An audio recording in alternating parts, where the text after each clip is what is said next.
আসসালামু আলাইকুম এভরিওয়ান। আশা করি আপনারা সবাই ভালো আছেন। আমিও অনেক ভালো আছি আল্লাহর অশেষ রহমতে।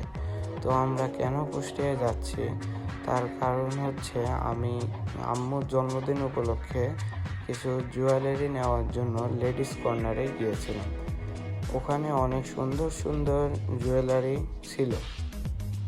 আমি জুয়েলারিগুলো দেখতেছিলাম এবং ভাবতেছিলাম আম্মুর জন্য কি নেওয়া যায়। তার মধ্যে চুড়ি, ব্রেসলেট এবং চুলের ক্লিপ আমার পছন্দ হইতেছিল। ওখানে বিভিন্ন ধরনের মালাও ছিল।